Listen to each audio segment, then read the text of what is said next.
I think a lot of people don't become artists because it doesn't pay well to start off with. You cannot gauge how you're going to be received when you start out. You just don't. And some of the artwork that you can see that has become incredibly well known, some people scratch their heads and go, I still don't get it.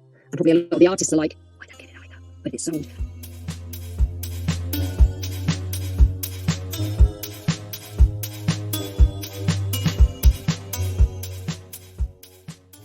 Welcome to the Flying Fruit Bowl, a platform dedicated to the discussion and exploration of art and the creative process. I'm your host, RNS, and today's episode is my conversation with the incredible artist, Lisa Zaman.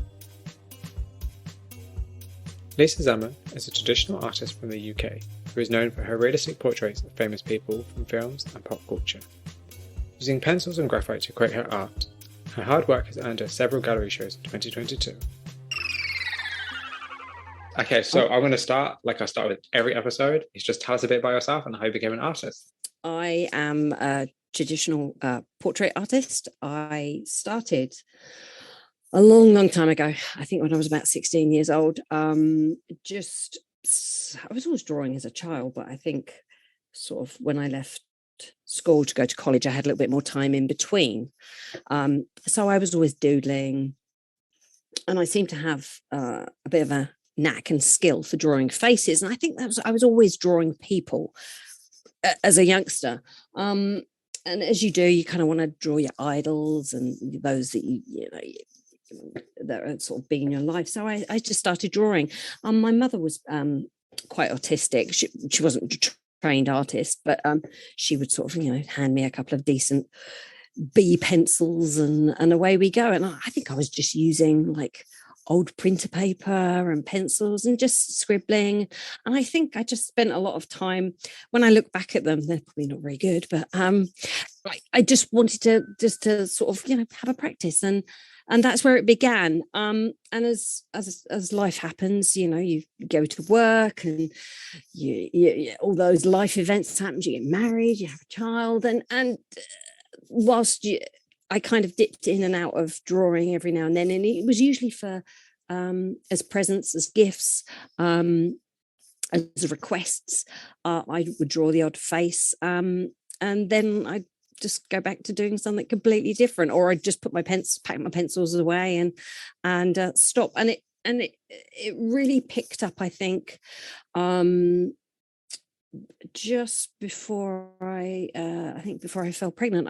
The Marvel films just started to make an impact, and I was just like, oh wow, being a bit of a comic nerd, I was just like, look at this, there's people, I can draw them. And I remember drawing before the Avengers came out. I drew all of the main characters, and that was the first time that I really studied and used references, and of course at that point social media was still not as huge as it is these days, and I think I had a Twitter account, and I just started posting my pictures, and a few of the actors and actresses that had accounts, and I started tagging people, and I got a few responses back, and I was like, oh, this is nice. And then it just kind of fell by the way again, and again sort of came back full time in sort of very late 2018, and I haven't looked back since. See, that's incredible. So are you a full-time artist then? I am. Fortunately, I could hopefully say that now I am a full-time artist. Yes. So full-time. A question for you then that I didn't actually add on to these notes, even though I should have known that because I read your bio quite extensively for these notes, as I do with everybody I interview. But at what point did you know that you were able to become a full-time artist, and kind of like what did you have to have arranged in order for you to make that leap? A pandemic helped. Yes. It sounds awful to say, but yeah. I had a captive audience. I had already got the ball rolling with a well-known games company at this point, which we can obviously go back to later on. But being at home, that was something that was already happening. I was already at home anyway, doing bits and pieces, but having everybody at home, homeschooling,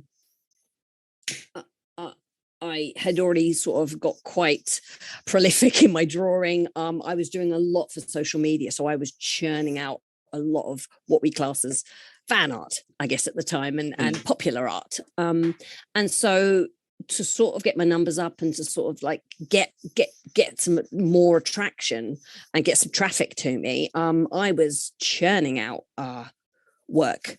And as the numbers went up and as my views went up, when Instagram was working to my advantage, I should say, then I realized that it was probably a good time to do something more standalone. And having a conversation with my husband, he was like, you need a website. I think we really need direct traffic.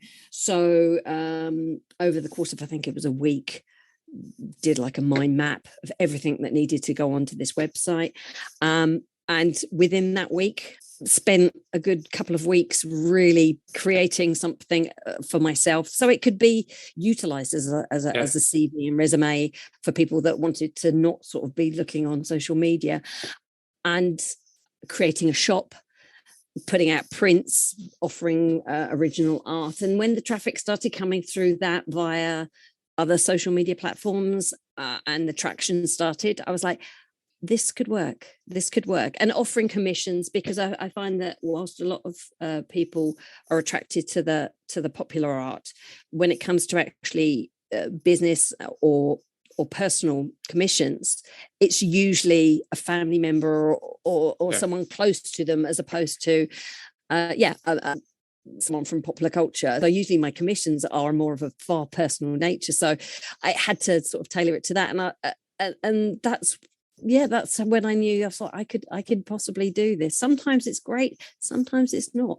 But I've been very, very fortunate. It's been a baptism of fire sometimes, but it's been a very interesting road to sort of a learning curve of how to run a business, because you can be an artist at any point in your life, at any time. It's whether you want to turn that into a full-time job, and sometimes it seems worth it, and other times you're like, why do I do this?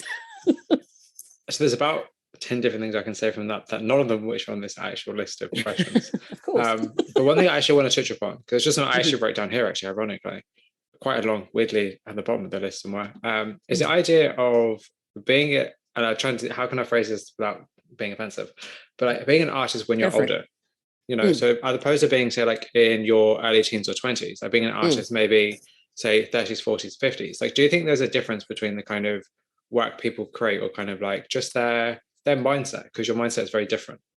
Completely different. And there are advantages and disadvantages to both. I think at my age now, I don't necessarily care what other people think. I don't put out work for other people. Of course, I will have prompt lists. I will offer like a timetable. I will make a big list of characters and TV shows and movies, especially that I know are coming up for the public to look at. Especially when you've got such things such as like House of the Dragon and Rings of Power, and you've got all the Marvel shows coming out. When I'm aware of that, I can be a little bit more savvy and say, well, this is what I'm going to put out. But I'm not waiting on tenterhooks for people's reactions.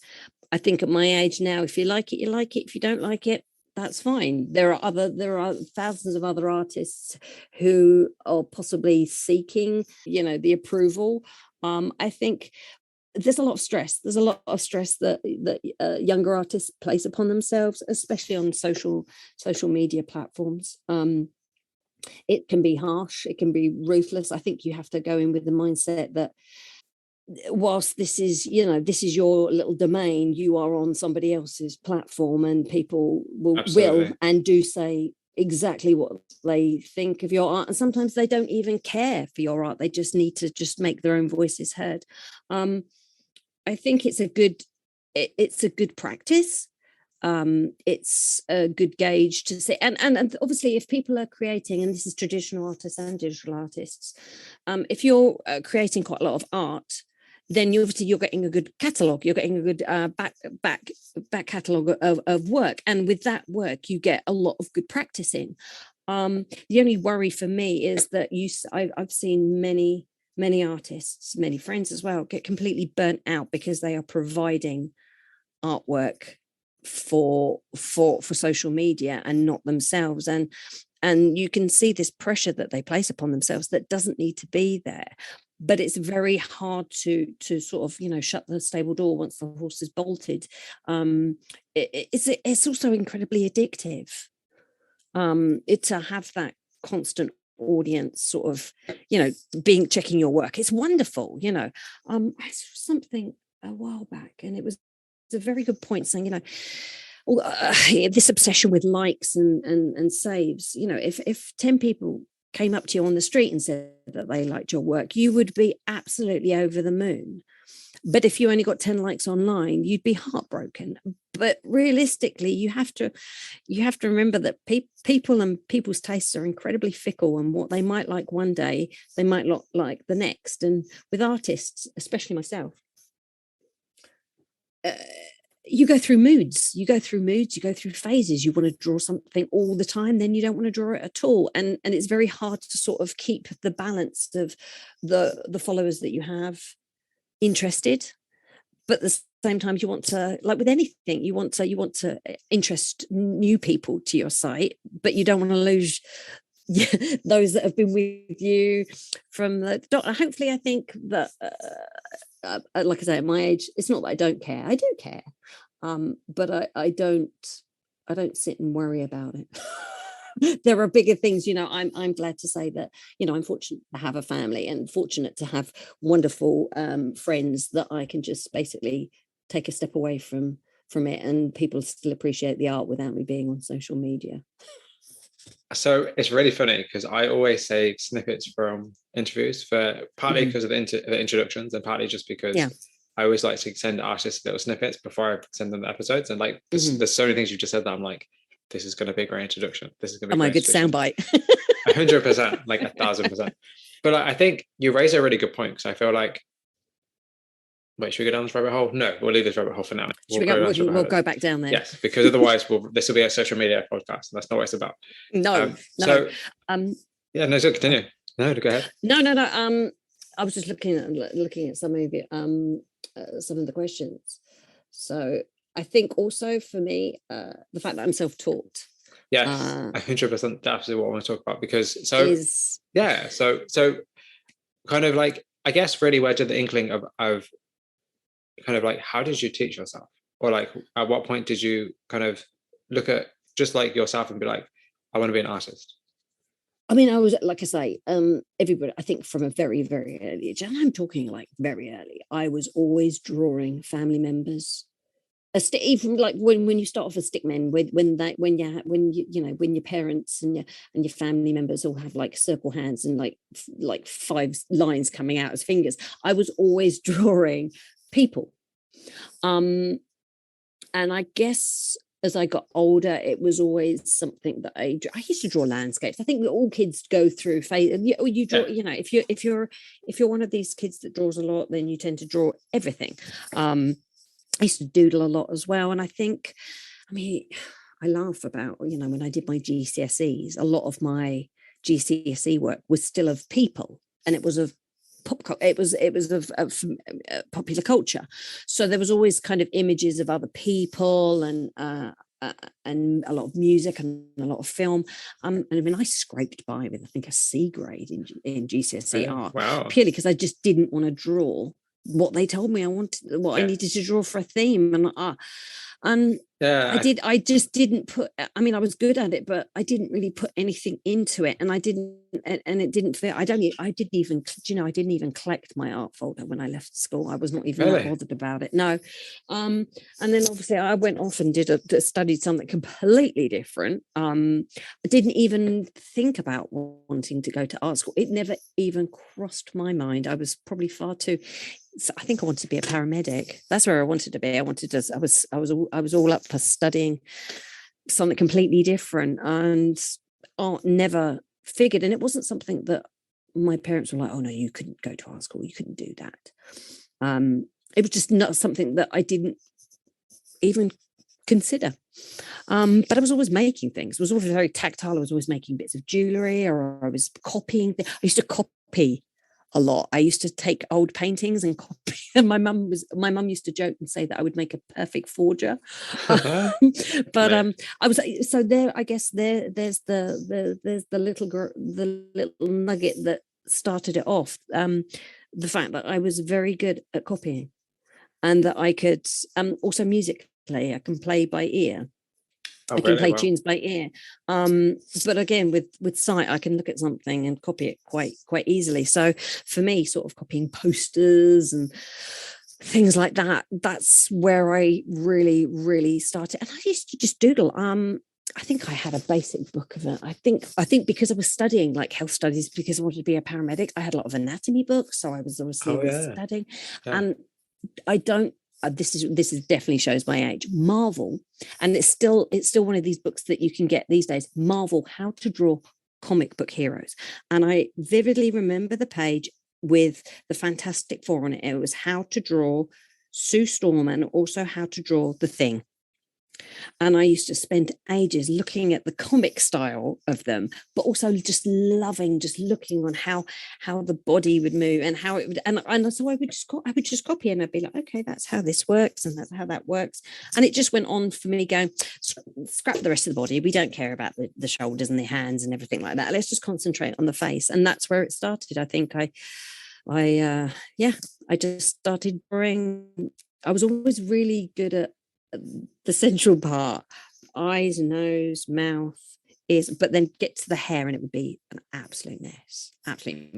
No idea. So I just kind of, don't look at that part. It's like a bit like Leonardo da Vinci's draftsmanship. We've just kind of faded out there. We don't need to look at the rest of it. It's deliberately unfinished. I mean, I've got folders and deliberately unfinished. And so over the years I would just go,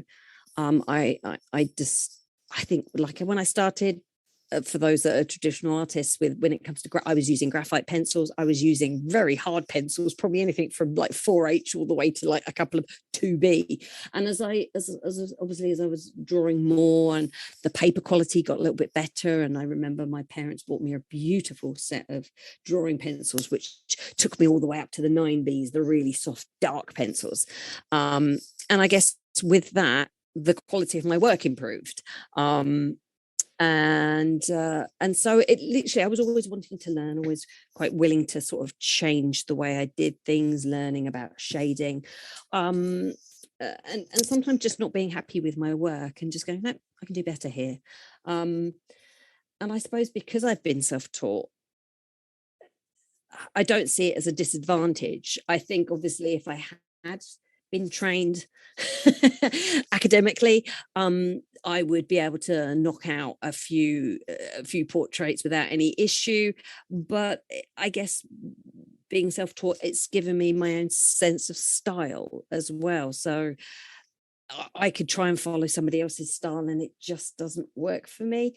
But again, also being self-taught means that I'm open to looking at other people's methods of doing things, and having social media and still having a lot of reference books. There are so many ways and so many different methods of traditional drawing now that isn't just standard pencil, as I've discovered. Changing mediums. So this might be jumping ahead slightly. Yeah, it probably will be jumping ahead slightly, but actually I'm kind of curious about your medium of sorts, because actually it was really funny, because once I scheduled the Zoom meeting, I was thinking like, wait, the last few artists I've interviewed, or at least a good few people I'm now pretty good friends with who are artists, all use pencil, like colored pencils or like graphite. And I'm like, what is it about this medium that kind of is so enticing to artists? The great thing, and one thing that I've spoken about to many artists, because what's really lovely about being on social media, which is a really lovely part of it, is that I've had other artists come to me and ask questions about mediums and ask questions about techniques. And what I've said to many people starting out is, you don't need the good thing about being a traditional artist, and especially with graphite, is you do not necessarily need the most expensive pencils. You do not need the most quality of paper. With a pencil, if you've got a sharpened lead, you can just doodle, it's just so accessible.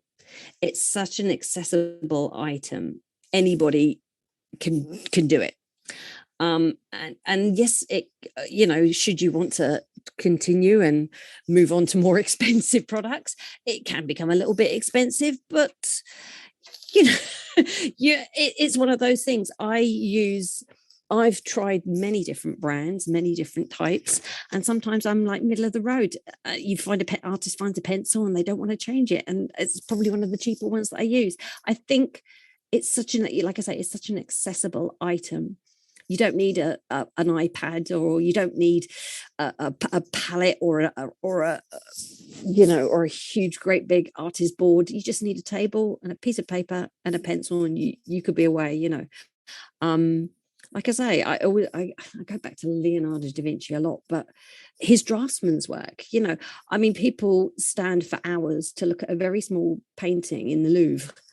And yet for me, I'm more taken back by his sketches of flying machines and of like Vitruvian men and all those moments of just the most beautiful artwork, and some of his watercolor as well. Just some of the most simplistic stuff comes from pencil, and some of the most detailed stuff as well. It's such a it's a flexible item to use. So for me, I think that's why you see a lot of people returning to pencil work, which I'm all for. That's great. The more the merrier, because you could get so saturated by digital art or watercolors or abstract artists, and the little pencil drawers in the background, like, what about me? Because that's actually the thing, though. Like, the more people I talk to, and the more I kind of just discover more artists, the more I realize it's so undervalued. Like, people don't really like it's weird. It's like people who make realistic portraits with the biro.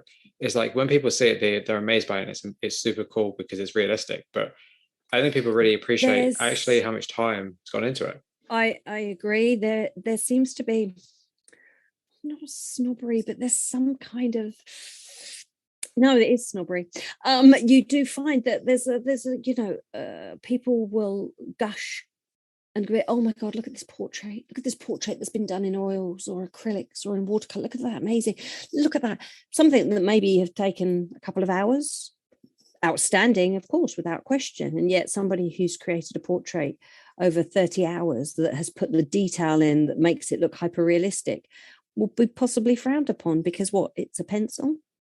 It's not in a medium that's seen as maybe held in high regard. I think it's a bit of a minefield when we come to when you come to that. I'm kind of yearning for the portrait gallery to reopen in London, so that I can go and see all the various styles, because when you go to places like the National Gallery, you don't see an awful lot of pencil drawings. And it saddens me to a point, because it'd be like, I'm sure their sketches of what that painting looked like are probably even better than the actual oil painting that's on the wall. I'd like to go back and look at their sketches. Yes, absolutely. I should put here, like, drawing is the backbone of painting, because, like, most of the time painters will sketch something first, and then that, it's weird, like, that almost never sees the light of day. Yet, as you said, it could be just as good, if not better, than the actual final painting, because painting seems more accomplished, quote unquote accomplished. But realistically, art is art, and the fact you're putting time and effort into something to create anything should be valued just the same. I don't think like a photorealistic image is any more or less valuable than an abstract image. I think they're all just as valuable, because they all say different things to different people at different times. Yeah, exactly. And obviously it's all in a matter of taste as well, as what people like to look at. Oh, 100%. Absolutely. Okay, so I wanted to talk about figurative work, because as you said, and as you've already mentioned, like, your work is figurative. You don't necessarily create any other kind of work. But I'm kind of just curious, like, what is it about figurative work that you're drawn by? And also, like, how does your work add to the idea of the human condition? It is tough. I suppose, again, from a very early age, just always being immersed in movies and music, always films, always music. Everything was always kind of, I mean, I'm a child of the 80s, so for me everything was just like big screen.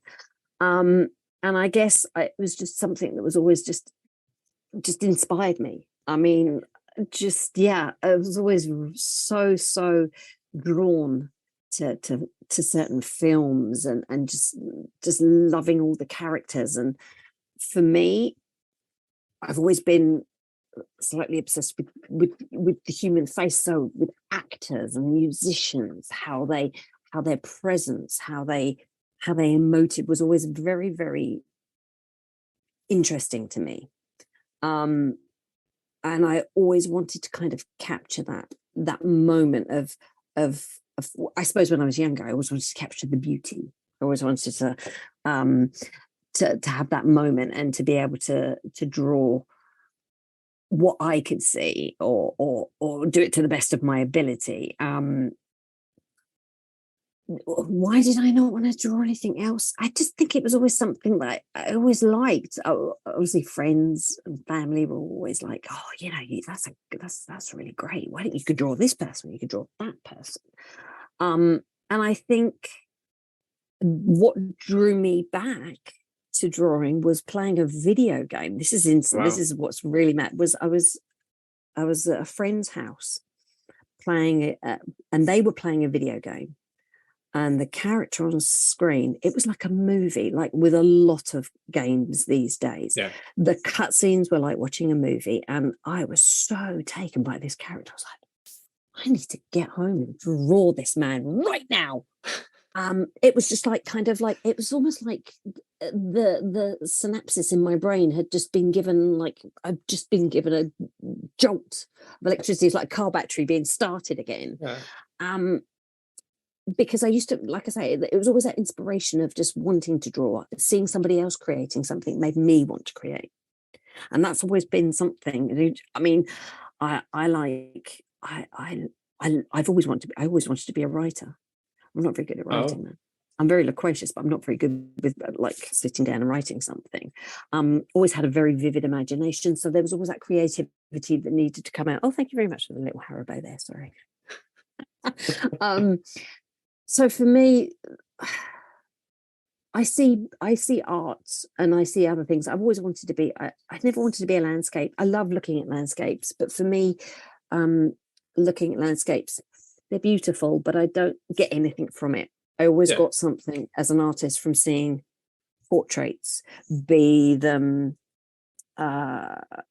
being sat for, from in the National Gallery, seeing very formal photos, to seeing just,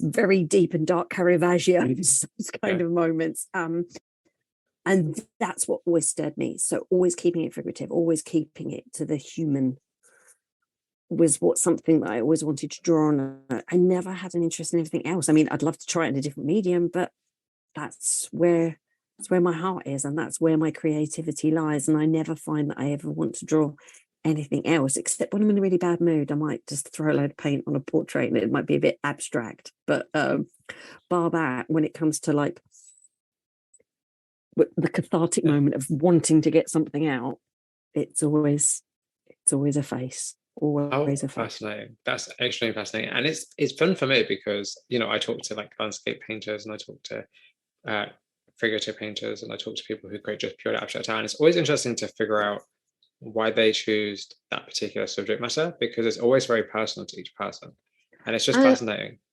Yeah, I mean, and obviously, as I noticed on one of the notes, for me, obviously, doing the art that I do, when it comes to doing known faces, I'm obviously going by references. And for me, I always tried to pick a reference that spoke to me, not necessarily the most known of the images, So I would might not necessarily choose the best looking photo or the best lighting, but it would be something for me that spoke to me and I felt would have an impact when putting it out there for social media for other people, because obviously you do find when people are drawing known faces, that you see the same image crop up quite a lot in all different styles, and they're absolutely sublime from the digital artist to the watercolorist. But sometimes it's the same image, and I'm like, I sometimes just want to do something a little different, just to keep me a little bit out of the loop. And I suppose as I've progressed, I now want to kind of do things a little differently, or choose something a little less, kind of keeping on the theme of known faces, but doing something a little different at the same time. And it's very difficult. It's a difficult shift. Yeah. So the thing for me, so like, if I'm very, very honest, might be an unpopular opinion, but I've always thought that like fan art kind of seems very, it's not going to sound horrible, but very secondary. It seems like, it's done by people who aren't necessarily talented, people who just love the person they're drawing. It's not really done for commerciality, or it's not really done for, it's done for the pure love of this person, as opposed to like the what's the word, as opposed to the like the intention, if that makes sense, of creating something artistic.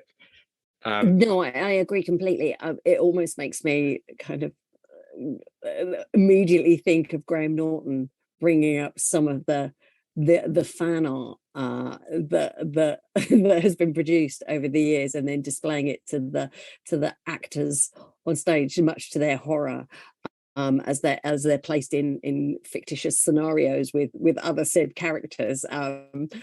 It can get a little, it's a minefield, let's be honest. It's a minefield. And I suppose it's not that I want to I would never want to distance myself from that, because that's an area that gave me my foot up the ladder.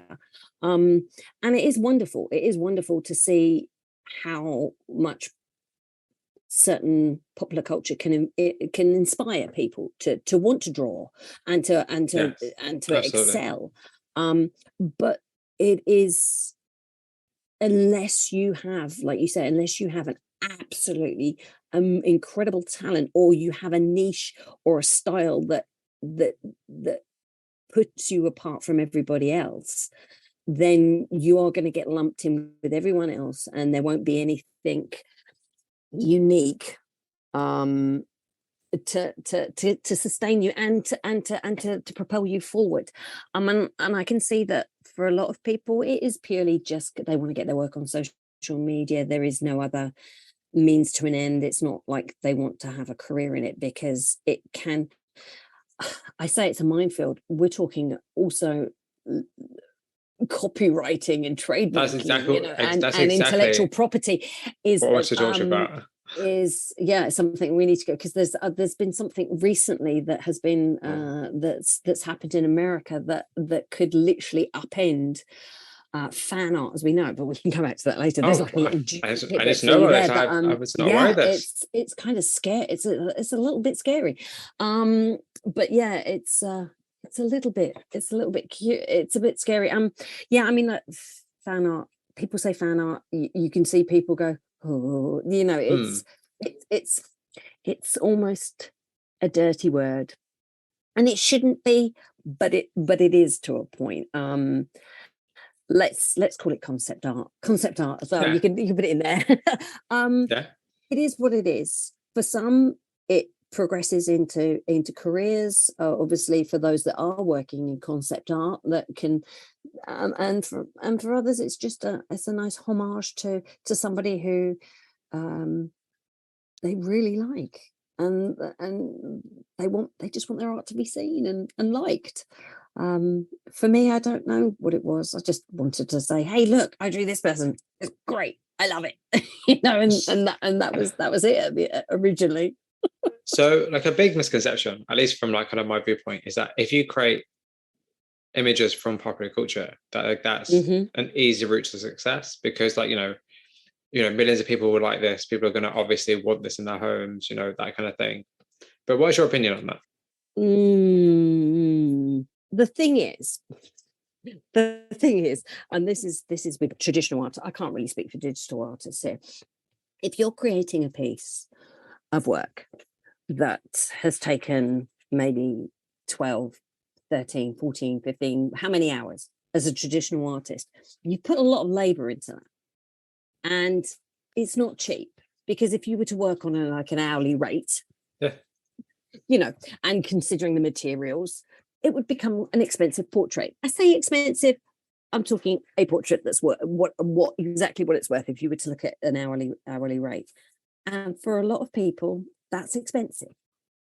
So people don't necessarily always want the original art. They want prints, which you have to then obviously can take into consideration. If you want people to buy your work or have your work, you have to you have to make the decision whether you want your work to be you want to be an artist that only sells originals, or you want to be an artist that makes it more affordable for people. And then even then, you're only going to be talking to a particular market, yeah, and again, that's what I said, when I started my business. I realized that a lot of the commissions coming through were usually tailored to a personal portrait, yeah. which is again fine by me, but it's it's only sustainable, I think, as a popular artist, if you're drawing fan art, if you're in one particular area and you're just churning out that specific fan art all the time. I'll give you an example. Star Wars art, fan art, Star Trek fan art, Marvel fan art, DC fan art. If you're creating that, you are going to get one big section of people that will follow you. But as soon as you stray from that, you will Yeah. probably find that your followers or your market is becomes stagnant, because you've literally just put yourself in a box. Whilst yes, you might be getting the views on social media, you've then cut your nose off to spite your face to anybody else who might want your work. And I think as a popular artist with fan art, it's cutthroat. It's cutthroat. It's so hard. I can see why so many artists get stressed out, and because you don't know what to draw next. You can plan. Like I say, I have a plan of certain TV shows. If I know they'll come out, that will give me a bit of a boost on that day that particular program comes out, and it may create some traction and some interest for maybe a couple of weeks. But then I've got to keep them. I've got to keep them baited, and for somebody who isn't doing it full time and has to do something else, it's tough. It's tough. So I think for people that think fan art's the easy option to create, yes, to maneuver into another to sell is incredibly difficult, because there's so many of us out there. But I think realistically, it's your approach that sets you apart because, throughout this conversation, you've said to me, I paint well-known people. You don't say I create pop culture. You don't say I create fan art. And I think your approach to the way you say it is like you're a great artist who creates images of popular people.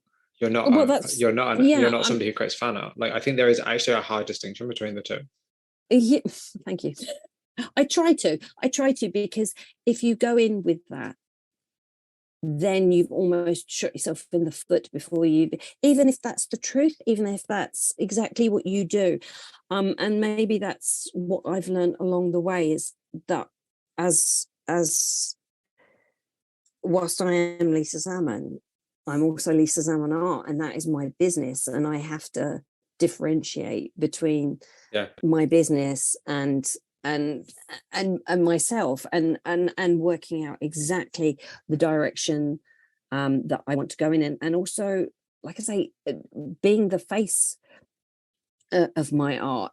You have to you really have to know what you want to do and where you want to go. And that's not something, I mean, you can still be fathoming it, still trying to fathom out exactly what it is you want to do, but you have to have that kind of sense of direction. Maybe more of a list of what you don't want to do and what you do want to do, and then take it from there. Because, you know, there can be compromises, but it's just knowing what, I suppose you have to ask those questions. What do I want to achieve? Do I want to achieve thousands and thousands of views on social media and get myself verified and get myself a blue tick? Well, that's great. You're verified. That means that nobody can copy your account, but your account could get trashed at any time and goodbye, all your work is gone. What do you have left? I think for me, it's realizing that social media has to be used as a tool, and it cannot be used solely as your business. It unless you've got the money there and the know-how, and for many, and you know, I've got many friends upset by the algorithms, but you know, that's another conversation down the line. But you have to kind of know what you want to do, and if you want to carry on doing fan art, that's great, but you also have to have a plan of where it's going to go, and who do you want to lure in and attract, because you're always going to get people that don't like certain work, and that's fine, you know. You know, it's just a matter of taste, and also people, you know, are attracted to work in peaks and troughs. Sometimes your work will be the only thing that somebody wants to follow. Sometimes they'll be like, they'll forget about you and they'll go on to somebody else, and that's quite all right. I think it's actually a conversation I've had with quite a few artists. As you can imagine, quite a few artists that are not happy with the algorithm. But I think we also have to remember the way in which people use Instagram. Like a lot of the time, people are on it just for distractions. They're not on it to seek out doom scrolling, meaning. You know, they're not necessarily here to seek out meaning. Like I'm, like, obviously myself, I do this not full time, not yet, hopefully, but you know, I do this with intent. And it's not everybody is on social media with intent. People are just on it just to waste a bit of time because they're in a queue or whatever. You know, so it's like you have to remember, like, just because somebody liked your image doesn't mean that I paid attention to that image, you know, and we're all guilty of it, you know. But so it's like you have to just remember that. Like, I think it's important to have, like, it's important to feel like the numbers validate your work, but at the end of the day, you yourself need to enjoy what you're doing first. Yeah, I mean, there's something, again, social media, there's something again that we can come back to, because which does sort of harken back to to sort of getting yourself in the mindset of that, what you see as far as likes and all that kind of thing. It's having that mindset of saying it doesn't matter. It's not as important as you think it is. You know, this is not the be all and end all. I think it's having that confidence in yourself, and that doesn't, and with everybody, sometimes, some days you get it, sometimes you don't have it, and sometimes you can sit and go, why am I doing this? This is just pointless. I can't do it anymore. And then the next day you'll be like, right, cracking the old knuckles, and away you go. I mean, that sounds so cliche to say that's the life of an artist, but it's true. You know, we all get blocks, and we all get moments where we just think that we can't create. And you know, it's I think it was in one of your top questions, you know, the view of how artists are. Like I say, I think a lot of people don't become artists because it doesn't pay well to start off with, you know. It's unless, and it's not quantifiable. You cannot gauge how you're going to be received when you start out. You just don't. And some of the artwork that you can see that has become incredibly well known, some people scratch their heads and go, I still don't get it. And probably a lot of the artists are like, I don't get it either, but it sold and it just went viral, you know. I don't know, it's just, I guess it's just that the old saying is just like, people just think that, you know, artists are just sad, drunk, Which tormented souls, which for a lot probably is quite true. I'm about to say, from having spoken to a lot of artists, there is definitely a slither of truth in that, I must say. In the sense of like, I think everybody that I know that I've met, that I've spoken to, and just people like even that I haven't spoken to on the podcast, but I just talk to in my DMs generally, like everyone has something they want to say. And I feel like that's what we forget. Like everybody has a story to tell, whether that's a positive one or a negative one. And I think art is such a good medium for people to express that. That's probably why it's so powerful. But I think the general wider society don't appreciate that because they just see art as like, oh, this is useless. Like the pandemic where they listed art as like the least important job. And it's like, well, good luck not having art if you think that. You know, and it's kind of, I don't know, the pandemic was an interesting shift, I think, because I feel like it gave a lot of artists the time that they needed. Yeah, it gave them and the it also created a lot of people, a lot of artists. So many artists I speak to, and I know. Yeah, absolutely. Yeah. But then it also actually at the same time though, it also destroyed a lot of careers as well. That's the thing. You know, it's kind of interesting how there's like a nice, interesting divide. Yeah, it is, and it's like on a knife edge. You were it was either great or it went terrible. You know, it's for those who were just starting out on their careers, that that were just about to start their exhibits, and the pandemic hits. Yeah, tough, very tough, very. Then tough. I guess it's just all about how you react to the environment around you, because you know.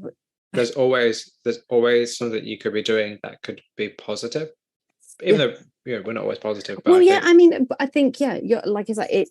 I think not going off too much on a tangent here. I think the pandemic and being at home for that period of time and not being able to see people and not being able to sort of interact really showed people's true colors, and also how people coped. I mean, I think I lost my shit quite a few times whilst I was at home, because we were all sort of bouncing around in a house together and just thinking, what do we do? That uncertainty, but then thinking to yourself, okay, I can't carry on like this. At some point, I'm just going to have to get my shit together and decide how I'm going to get through this in the most positive way without, turning to drink or cigarette or smoke, to alcohol and cigarettes at the bottom of the garden, sobbing, maybe whilst painting a mural on the bottom of the garden. Why not? And today, why not? But for me, maybe just a generational thing as well. That was just like, right, let's make the best of this. It's terrible. It's awful, but while I've got the time, let's just see what I can do. And I suppose for me, I was quite lucky because I'd already kind of got the ball rolling. So for me, the momentum was kind of going there, and I was just like, this is great. Everybody's at home. Nobody's doing anything. They're just looking at my photos and my pictures and everything. This is great. Let's just create more. But I think by the end of it, I was like, oh, God, I'm burnt. I can't do anymore. So actually, that's actually probably a good question to ask you then. So like when the pandemic, because like here in the UK, has that ended? It kind of has ended, I think. I think we can kind of say it has for the most part. Yeah. Like let's say 90%, let's say a good 90%. But like how did you actually then transition from like, okay, cool, now I'm back to actual reality, real life? How am I going to still do this? I mean, for me, obviously I was living in London. So for us, everybody was in their houses, but it was all kind of, pretty busy. Everybody was masked up. I think for me, the hardest thing was not seeing my father for at least 3 months because he was in the wilds of the countryside, and we were on lockdown. Yeah, of course. Yeah. Oh, unless absolutely. It was essential travel. And I think by the end of it, my dad was starting to get a little stir crazy on his own. I was like, right, this is it. This is an absolute medical need now, 100%. No, 100%. So, and obviously having a child off for 29 weeks can test. Yeah. And I always joke that, summer holidays, the school holidays, that 7-week period, it's a breeze these days. But by the time he's just finished school, he's going back again. I'm like, oh, is that the 7 weeks? Oh, no problem. mentally, you have to just kind of, I think I was just blessed by a very understanding husband, a very understanding child, that, we were, all together. We were all healthy. Everybody was working except my son, obviously, because he's only a child. But Wow, I mean, that doesn't stop some kids. I kind of had to, like, I had to divvy it up between like homeschooling and sort of having my own timetable, and just really trying to sort of have some kind of structure, because artists aren't always known for having a lot of structure. But for me, structure is imperative, and I think that's kind of sometimes what sets me apart from other artists, because I know full well what I've got to do, when I've got to do it, how I've got to do it, and that helps me with social media, that helps me with commissions, that helps me with exhibitions. It just I'm originally I originally came from a background of facilities IT and facilities, so I kind of I can military precision of what has to be done. But for me, social media played a huge part in getting my audience to look at my stuff, and then saying to them, hey, but while you're here, look at this, I'm going to do this as well, would you like to buy it? I learned during the pandemic to be good at marketing, good at being a saleswoman, because you have to wear every hat.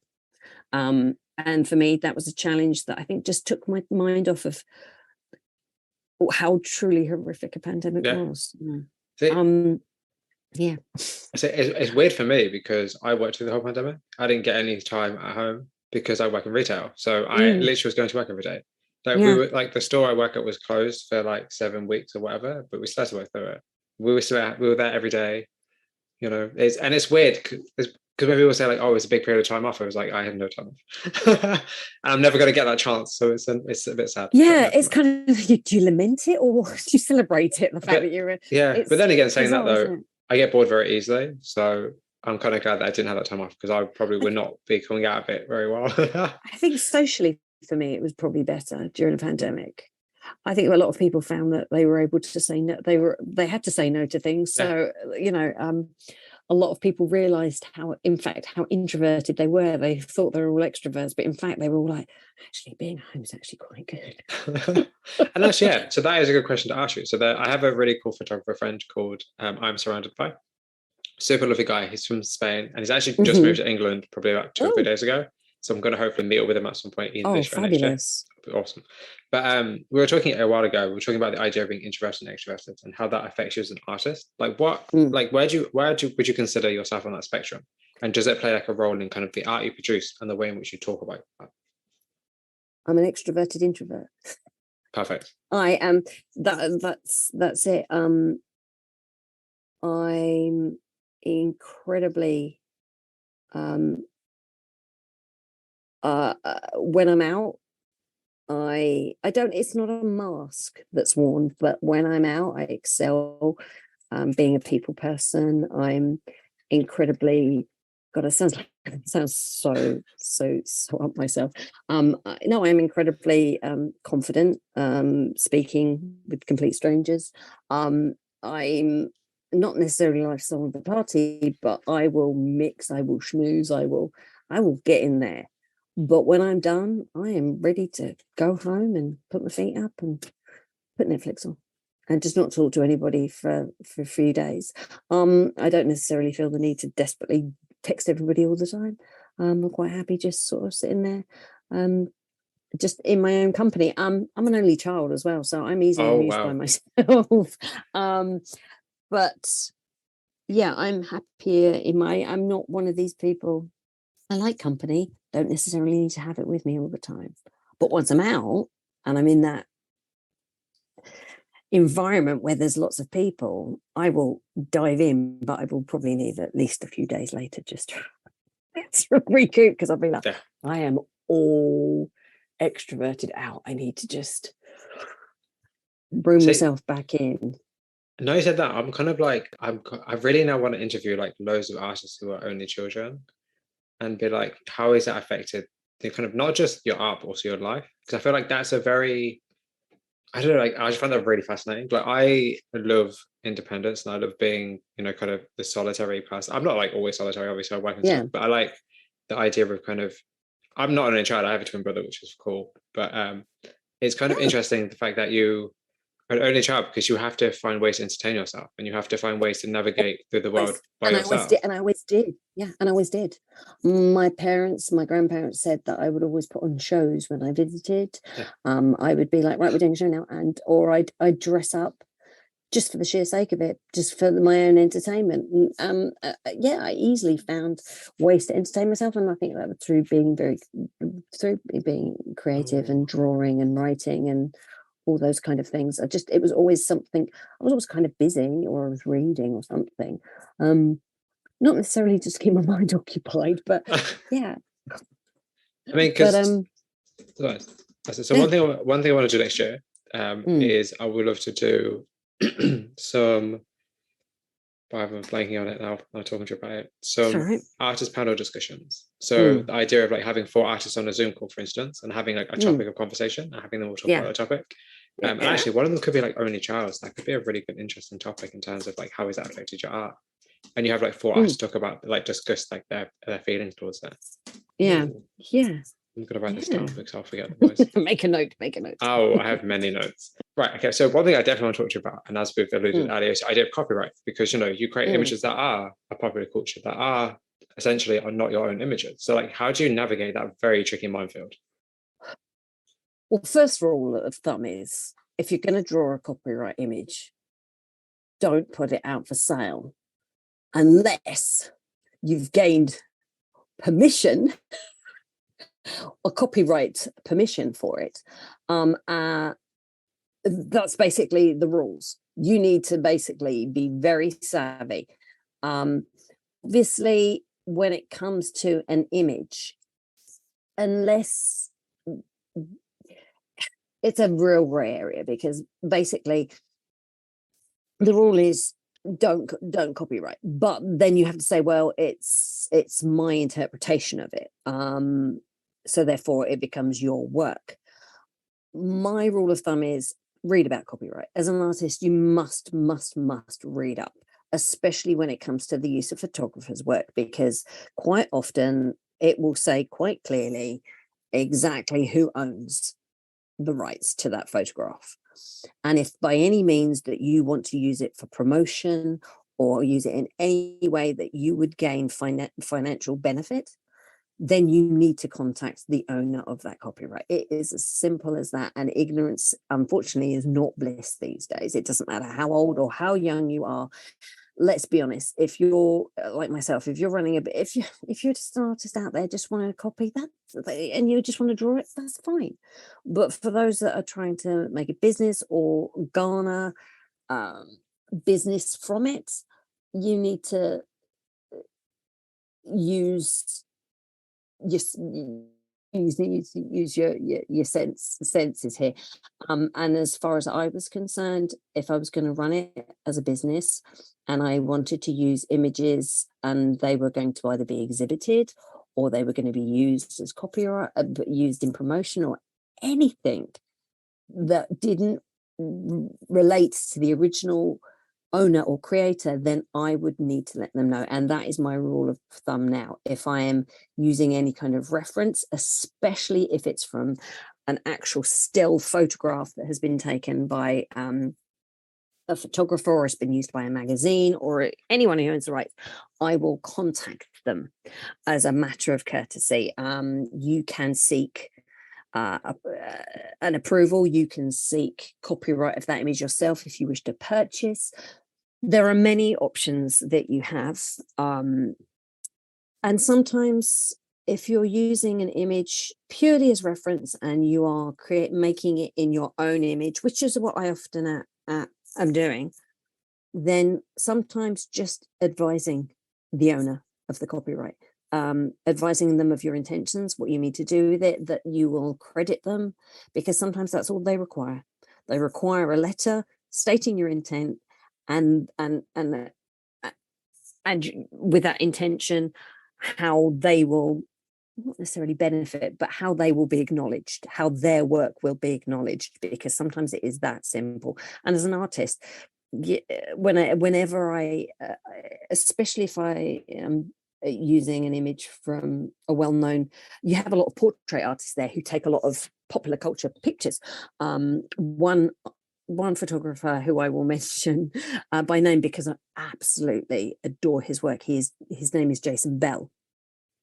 He is one of the top, along with, I think it's Greg Williamson, he is one of the top portrait photographers out there. And I remember doing all, I was so obsessed by his Dune portraits. I literally did the whole, I did all of them. I think I did all 14 portraits. And I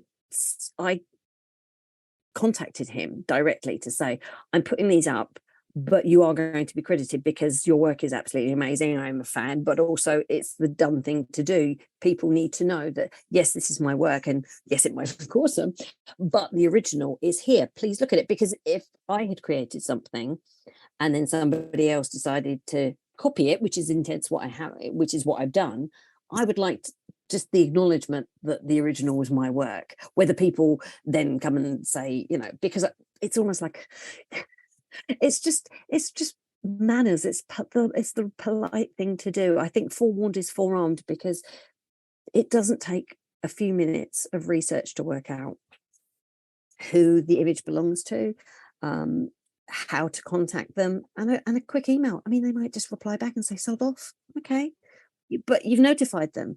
If they get snitty with you, then it's probably a good idea not to exhibit, not to share, not to sell, those kind of things, because then you can get in real hot water. And my concern with a lot of artists who are then producing art and then selling it when there hasn't been much of an alteration to the original image, is that you get in trouble. That's going to stick with you, and it's like a red mark in your book. Just be mindful. It's silly mistakes can end up turning into really big problems later on. So for me, when for anyone out there, just think about the image and where you got it from and where's it come from and who's it owned by, because it doesn't take a few minutes to send a quick email. And don't feel foolish. If people are nervous, people are frightened, don't feel nervous, because send a quick email. It might be terrifying, but what's the worst that somebody's going to say? No. Rather than having a letter of cease and desist sent to you saying, please don't do this with my work. A big no or a bugger off is better than a cease and desist, which I haven't had, thank goodness, touch wood. But be smart. Be smart. If you want your work out there, you have to be prepared to do a little bit of work beforehand. But that's my suggestion. And the reason I mentioned previously, another friend of mine on social media posted a reel where a famous tattoo artist, Kat Von D, has recently been taken to court for not tattooing, basically having a photo of a gentleman that was taken by a well-known photographer, and she tattooed it onto someone's leg. Now, it's not the fact that she tattooed it on someone's leg, it's the fact that she used the image in her social media, and it was up as a reference while she was doing the tattoo. And the photographer was like, you didn't ask, that's my work. You didn't ask, you didn't credit, you didn't do anything, and now you're using that to promote your work. And they were saying now, and I think it went the photographer's way, and they were saying this could be a real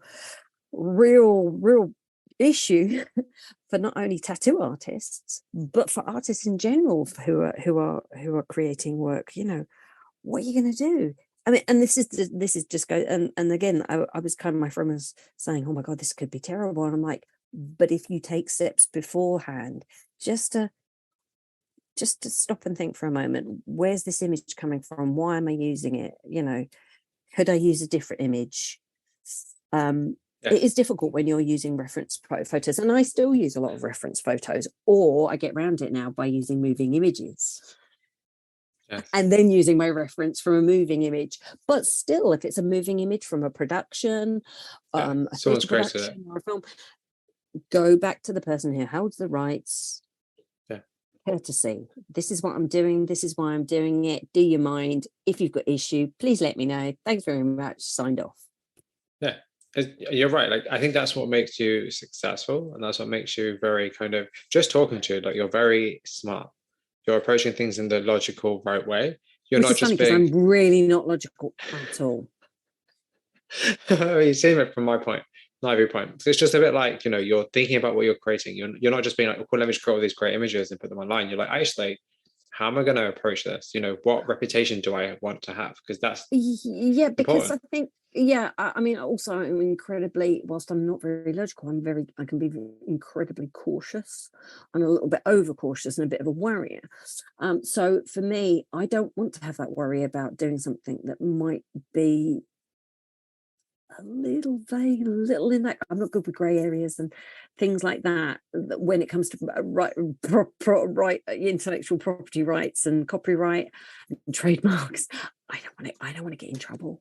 I don't want to be. Yeah. I don't want to be. I don't want to have a slap wrist. I'm too old for slap wrists. No, you don't want to undo all the hard work that you've worked so hard to have. Yeah, and so for me, that's important. I would rather, because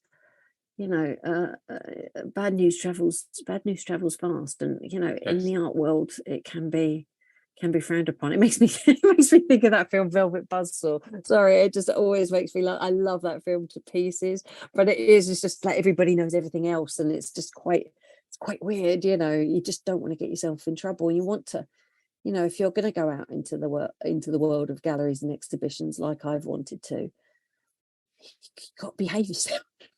So before we talk about exhibitions, I definitely want to talk about them for sure. Yeah. Before we talk about that, a question for you in terms of references. So, you said that you draw from references, but what does a drawing do that a photograph doesn't? I think it's sometimes there's always going to be part of the artist in that picture. Again, that's another cliche, but it's true. How I draw a portrait will be completely different to how somebody else draws exactly the same portrait. I've seen images that I've drawn, and I've seen another artist's portrait, and I think for me, I always wanted to have a little bit of this. Sounds so dark and deep, and it really is. I don't intend for it to sound like this. A little bit of the soul in there. I've always admired hyper-realistic portraits, but, and I don't mean to offend anyone here, but it's not issue, but my only problem that I see as an artist looking at hyper-realistic is that it's so hyper-realistic I could actually just be looking at the photo, and it's almost like a facsimile of the original, which is absolutely incredible, but I don't see anything for me as the viewer, as an artist. I don't see anything of the artist in them sometimes.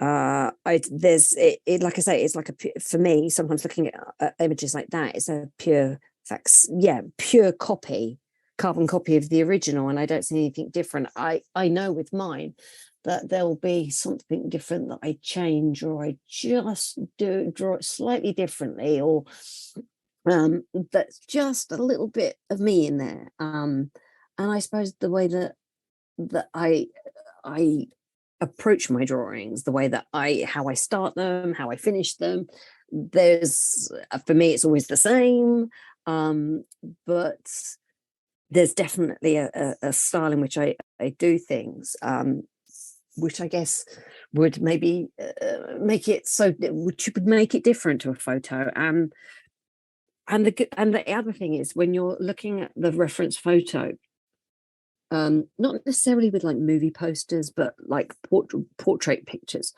when it's been drawn with no context, it's completely open to interpretation, which is what I love about some of my newer work now, because whilst some may be familiar with the context, others will not be, and how they interpret what is happening in the image and what is going on in the image will be completely different to how somebody else perceives it, or in fact what was going on at the actual time. And I think in drawings it's very tactile. It's not the same as a photograph. It's, again, I suppose it's just, it's very hard to explain.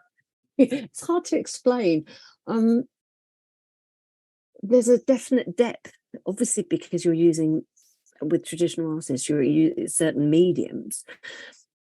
You've got an extra depth to it that a photograph doesn't have. And for me, that's where the difference lies. Why I would say to somebody, oh yeah, but the picture's beautiful, but have you seen my drawing? Because it's just that little bit more, you know, tactile. It's just a little bit more gritty. There's something different about it that you look at, and there's always something that you pick up upon, I guess. So that's really funny, because the reason I asked that question for two reasons. One, because a lot of artists I know draw from photographs, and I find that really the distinction between art and photography very interesting. And the second reason is because I do photography myself. I'm a photographer, and I'm always interested in how people. Thank you. I'm always interested in how people view photography as well, and like the kind of artistic nature of photography, particularly as an artist, because obviously you're creating art from a photograph, and it's like, but does that mean that you? I'm not saying you specifically, but does that mean that artists may disregard that photograph because that's something that is just a stepping stone for them? Or is in some way that photograph more powerful because that's what inspired their piece of work? It's a bit of both. It's a bit of both. I mean, like I say, you will probably find more self-taught artists using references than you would an academic, because obviously, as we all, I mean, I've studied, just not got a qualification for it. It really depends. I mean, I can sketch out in both, using a reference. I think using a reference is always very, very good. It's a lot quicker. It can not saying using your own brain, but using your own imagination can take time. And having a reference, a certain image will move a person quite a lot. I mean, I go back to Jason Bell again, and these Dune portraits. For me, looking at these photographs, the depth in them, and it wasn't just about the person, it was the color, it was the tone, it was everything about the image, and it was what the image was emoting. And I was just like, that's not just a photograph, that is a picture. It is just an absolute, everything about it was just so incredible. One in particular, a photograph that the portrait of oh my goodness, Charlotte Rampling, who is basically covered in a beaded net. Her whole face is completely covered. And for me, I could have drawn it from memory, but seeing that reference photo and looking at every single bead and going, you know what? If I'd drawn it on my own, I probably wouldn't have put half the attention to detail in it. But having that reference, looking at every bead, you know, when you can zoom out an image to the point where you're like, every single bead. The good thing about references is it does help your technique. It helps you learn control. It helps you with patience and detail, because if you're copying from a reference, you're going to be copying that to the dot. Without a reference, you can do what the hell you like and it will still look amazing. You copy from a reference, you have got to get that down, and you've got to get it really well. If not, pack your bags, go home, because it's not going to look the same. And so for me, using references, that was always a good way of testing how well I was doing, because I'd know if I'd be like, oh God, I don't want to draw the fabric. And sometimes I have to push myself because I hate it. And I look at a reference and I'm like, I'm going to change the shirt. I don't like drawing plaid. Or I'm like, why has this person got you know, I mean, for years, like I say, I would avoid drawing hair because I was terrible at it. So for me, referencing is not necessarily a lazy way of working. Sometimes I think it's actually harder because if you're using that reference and you're copying it, and I use the word copying, I don't mean in the, you know, bad Of course, yeah. sense. I'm saying, you know, if you're copying it to the fullest, then you are really putting your detail into it, and you are doing your utmost as an artist to create a, a twin a twin for it. But I think sometimes it can be limiting, and you have to learn as an artist and break out of that, finding other things to inspire you. Because yes, you could look at that and say, oh God, look at that picture, and you think, okay, I like that picture, could I draw it like this, or could I draw it like that? And you know what, that's when the magic happens, because then you can say, right, okay, that image is lovely, but what happened at the moment just after that? Could you get a better photo? Could you get an more interesting image? You know, I'm still learning. I'm still, you know, learning many skills. And I mean, and this is, I kind of broadcast it now more because I am proud of it. My very first collection that was created was basically born from an inability to draw hands. This was during the sort of end of the lockdown, and well, hang on a minute, say that again. Oh my goodness, yeah, my husband, I just got it, we just, I don't know if you've ever heard of the artist Rob Liefeld. He's an artist, was it Marvel artist, Marvel and DC, sorry, my husband's the comic man. This is a joke that Rob Liefeld is a huge artist. He's well renowned. You need to look him up. The funny thing about Rob Liefeld is that you will find some kind of hilarious Reddit post on him. It was Rob's inability to draw feet. I'm digressing here, but I need to tell you this. So Rob also had a problem with what's it called? Proportions.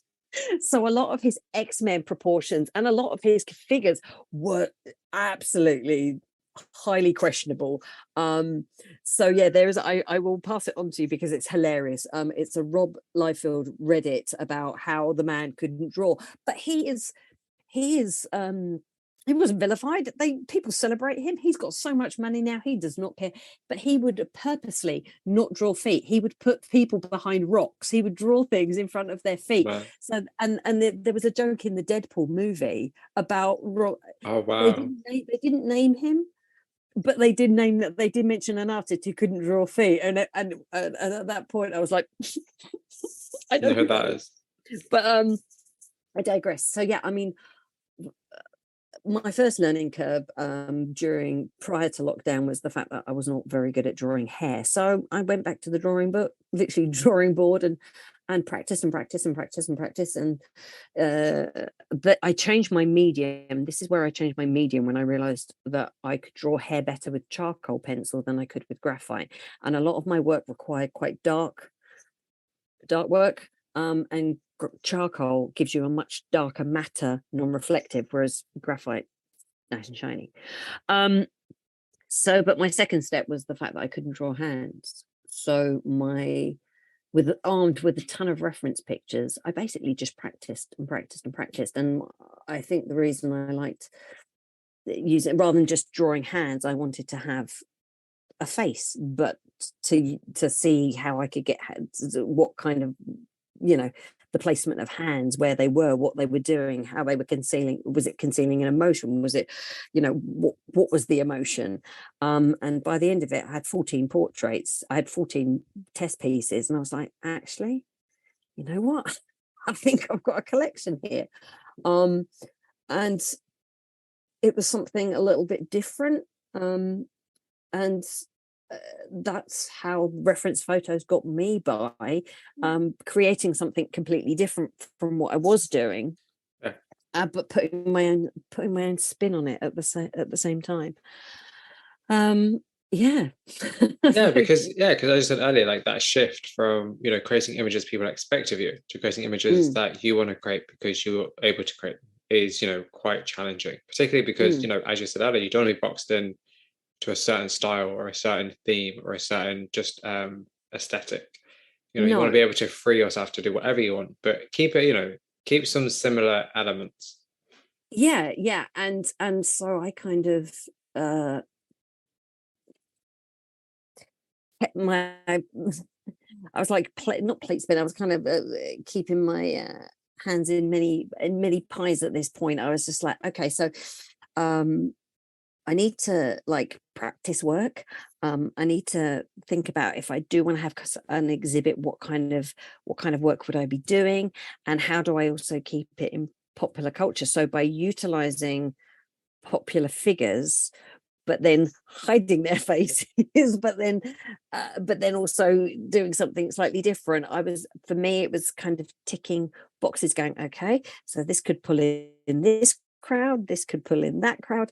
I've actually practiced doing hands, this is great, but now I also have a collection which was very, which had a theme running through it, and was ready to go. And I did this through the pandemic whilst doing like work on social media, so I'd literally just done this work behind the scenes and didn't have to rush, didn't have an agenda. It kind of naturally evolved, and I think that's what made it so much better, was the fact that there was no stress in thinking about, oh, what am I going to do for a collection, how am I going to do it, because I knew full well if I ever wanted to exhibit, I was never ever going to be able to exhibit the majority of my work, Yeah, because it had a copyright on it, and that applied to most of the movie work, because I didn't want Marvel or DC breathing down my neck, absolutely and I not. certainly didn't. And even though working with Ubisoft, I certainly didn't want them breathing down my No, neck either. absolutely not. So being able to have something that again, going back to the copyright, being able to go to the artists themselves, going to their agencies, going to the photographer saying, look, I've used this, because okay, can we credit it? And a lot more work going into it even before I'd signed anything on any gallery form to say we are good to go, let's go. But yeah, it's hard to make that move away from it, but it can be done, and it can be exciting as well. A change is as good as a rest. So let's talk about your exhibiting. So you've had actually a very busy year. So Mm. talk to Yeah, me. I hit the ground running. You very much did. Goodbye pandemic. Let's go. Absolutely. Um, I'm very, very impressed. I feel like every single time I talk to you, it's like you're doing something new, something else has happened. And I'm like, this is incredible. Like, this is actually incredible. it's hard work. It's hard. But like, that's It's the funny hard. thing, because we don't see it. We only just see, oh, I'm doing this. I've got this award. I'm having this at gallery show. And it's interesting. I actually, like, how much hard work is it? Getting people interested is hard enough. Trying to establish where you will fit in is also quite tricky. Um, I went to the London Art Fair, funny enough, was it sort of April time, I think? In March. March, April to March. And it was it was a real eye-opener to see the kind of art that was up for sale. And there was nothing like me there. And I thought at that point, I'm either barking up the wrong tree, or I pursue this and I keep going. Because I could have just looked upon abstract upon oil painting, upon acrylic portrait, and thought to myself, where do I fit in? And I thought, well, at some point I'm gonna return, and I will fit in somewhere, just because I don't see myself on these walls, or I see the kind of art that I do here, that's not necessarily mean that it doesn't have a place. Yes. And with art, there's always movements, there's always a trend. It's like, yeah, I kind of joke that the pandemic brought out tons of abstract artists because people didn't really have any clue. Everybody was on YouTube just painting random things. But you know what? Bit of gold leaf, it looks great. I And you feel know like you what? actually have a good point there. I'm not gonna lie. But the thing is, you've created art. It doesn't matter if people think it's a pile of rubbish or people think it's worth millions of pounds. If you love it and you've created it and somebody else loves it, well, good for you. You know, if that means that you've put some thought into it and you loved creating it at that moment, great. So, um I think that for me it was just kind of trying to stay, oh god, again, I kind of just, I can feel my eyes rolling into the back of my head. It's staying genuine and staying true to what you actually want to do and where you want to go, because it can be so difficult to say, I want to change, I want to do this, I want to be able to get into this market, I want to be able to fit into this you know, into this pigeonhole. But then sometimes it's like they're trying to fit a circle peg into a square hole. You're not going to fit in everybody's um idea of what art sells and what art looks good. And people have the most randomest of oh, tastes, oh, absolutely. and I think you have to go in with it, whereas some people will be like, yeah, it's all right, I suppose it's okay, I don't like it. And others will go, oh my god, that's just absolutely brilliant. And for most part, I've had I've had the former, and people say, oh, that's really good, I like it, like, you like it, I like it, that's great, let's put it on the wall. Which is what you But want. let's discuss it. So for me, bricklaying getting in touch with me, and having a group exhibition as for all portrait artists was amazing. And I met some amazing artists. It was a 3-week stint. I was very proud to have the largest wall there. And that's not a brag. It was just the fact that I had so much work that it went on the biggest wall. And that in my first exhibit, it was a decent established name. I Like I say, I met some amazing other artists, and what was great was there was nobody else like me Okay. there. Yeah.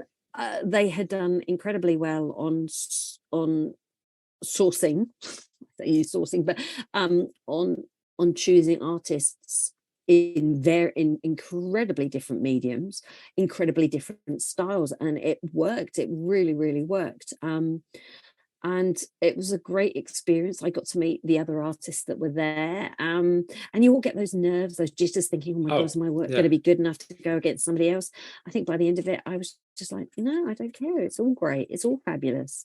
And then again, getting the opportunity to uh to exhibit again at the Holy Art in Dalston, which is a fabulous location.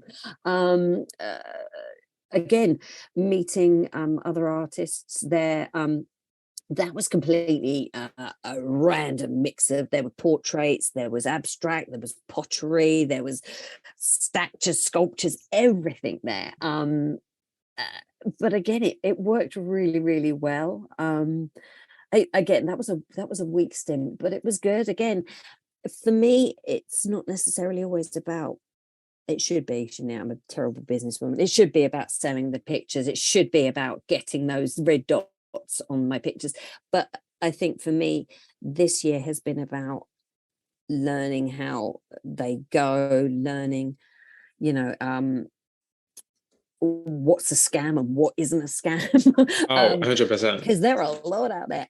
Learning to say no to some, because even galleries can put pressure on you to exhibit at a specific date, and if you're not ready, sometimes you have to say no, or sometimes you just have to say, I'm not ready right now, can I come back later? And sometimes you lose slots, sometimes you don't. And then, yeah, I suppose the next one was a complete surprise, but for me, it was these have all been about answering open calls and putting myself forward, um, for work and competitions. And I've had enough knockbacks. That's okay. That's fine. Sometimes it's a bit sucky. you think, oh, why didn't I get in? But then you think, well, it depends on who's judging. It depends on who's looking.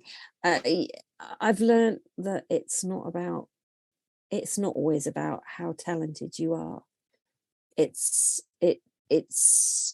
what you've done and your body of work that you feel should be judged, and that's exactly what it is. It's judged, and sometimes it fits and sometimes it doesn't. But being winning an award in August was a bit of a mind-blowing experience. I never expected that.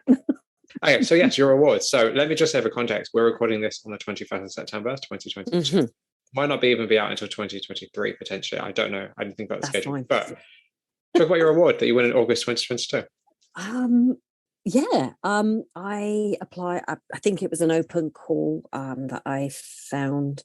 I think it was on social media. You find them a lot. Once you start looking at open calls, you get a lot coming through. And it's kind of easy to sift through what's great and what's not. And I'd seen this, I think it was via, not name dropping here, but it was via Cass Art. Other stationers are available. And they had a time with a company called Galleria Moderna. And it was an open call. They have one for London, one for Oxford, and one for Cambridge every year. And I think they've been running for a good couple of years now. And I was like, okay, you know what? The hands portraits have been doing really well. They've been exhibited twice already. The first time, all 14 portraits were exhibited. The second time, 3 of the portraits were exhibited. And for this, they just required 2 just to have a quick look. I submitted it, didn't think anything of it, just went off. And then I was driving into the wilds of Essex and pulled over, and I got a call from a wonderful man called Jay, who runs this competition, this contest, and he said, congratulations, you are one of the 12 winners. We want to exhibit these 2 pieces of work that you submitted. That's great. It's going to be here. It gave me the dates, told me to turn up, drop off my artwork. So my artwork was exhibited mid-August at Castle Fine Art Gallery in Cambridge, in the most wonderful of galleries. And unbeknownst to me at this time, a week beforehand, Castle Galleries had basically taken Johnny Depp under their wing and sold all of his artwork with them. So when I went to drop off my artwork, there was Johnny Depp's work staring at me in the same gallery. I was like, I'm in good hands here. This is wonderful. And it was absolutely wonderful. It was a wonderful night, meeting absolutely amazing, and the other 11 artists. Speak again, sort of getting into that sort of feel of speak to other artists and how they work, and just basically viewing their work and sort of taking it all in, and also, you know, every now and then I like to walk past the lobby and look at my little glass award that I got with my name on it, which is, you know, it seems so silly, but it's, you know, it's the first thing I said this is the first award I've ever won for my artwork. So for me, it's quite a poignant moment. And again, it was a lovely experience. It's I've been very, very fortunate, but I have also worked my butt off. You know, just sometimes sitting down, you think to yourself, oh my goodness, just, you know, filling out forms can be so draining. Sometimes it's harder than actually drawing. You know, you think to yourself, there's a lot of paperwork involved in and a lot of logistics involved in getting to galleries and getting to exhibits, and, you know, just for a very small moment in time, your work is on display, but the work behind it, I'm in awe of those that are behind the scenes, you know, erecting all these images to make a successful exhibition. So yeah, it's mad, and now I've got next week to look forward to, or should I say the October to look forward to, because this is for me, this is a real big one. So before we speak about that, I just want to say to you, I think the award, I think the reason that it's going to be so sentimental and you're going to cherish it more is because it means more than internet points. It's not just Oh, you know, absolutely. 1,000 people like your work. It's like this Yeah. is a physical thing to prove that you have some kind It of worth. because there was a panel of judges, of artists, of critics. They were my peers, I Exactly. suppose, and for me, it's still not about validation, but in some part it is, because there's that recognition that you are an artist, you are working, you are on display because somebody thought your work has spoken to them. Also being um self-taught as well. yeah, because Yeah. I do often think that's a hindrance, and that is See, I disagree. like I not think frowned upon, but I yeah, but sometimes think I disagree. I think it gives you more leeway to be free with your decisions because you're not confined by rules and regulations or what's considered, you know, the formal way to do things. I have to say that as a self-taught artist, you're definitely not complacent with your skills, because I think there is quite a lot of complacency sometimes with academically taught artists. Not everybody. We're all, none of us are fabulous, but I think there's almost this mindset that it's an expectation that you will do better, or that you will excel in a certain field or exhibition because you've been trained, because you have qualifications. But